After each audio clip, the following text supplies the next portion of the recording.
ঝিরিঝিরি বৃষ্টির সাথে সুন্দর মিষ্টি একটা হালকা ঠান্ডা হাওয়া বয়ে যাচ্ছে। দেখে আর দেরি করলাম না, দুপুরের আয়োজনের জন্য কিচেনে চলে গেলাম। সেখানে আমি ডাটা কুটে রেডি করে নিলাম এবং ফ্রিজ থেকে বের করে নিলাম ইলিশ মাছ। সেটাও আমি কুটে ফ্রেশ করে ধুয়ে নিচ্ছি। আর বাসায় যেহেতু আমার সর্ষে ইলিশের একটা প্যাকেট মশলা ছিল, সেটাই আমি রেডি করে নিচ্ছি। সরিষাটা আমি পানি দিয়ে ভিজিয়ে এক সাইড করে রাখলাম। আর এদিকে আমি রান্নাটা করে নেওয়ার জন্য আমি কড়াইতে তেলে পেঁয়াজ কুচি দিয়ে দিলাম।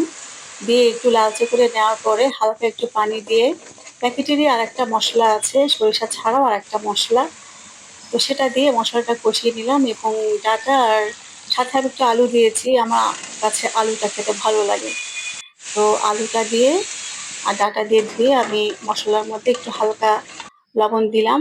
লবণ দিয়ে কষিয়ে পানি দিয়ে দিচ্ছি।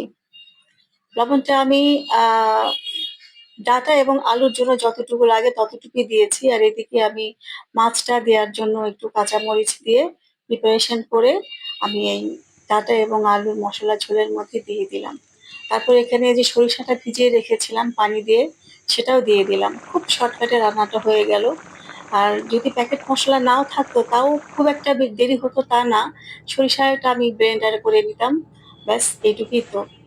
আর এই তো রান্না করা হয়ে গেল। এখন আমি নামিয়ে নিচ্ছি গরম গরম ভাতের সাথে। এখন আমি এটা দুপুরে আমাদের ফ্যামিলি সবাইকে নিয়ে এনজয় করব এই বৃষ্টির দুপুরে।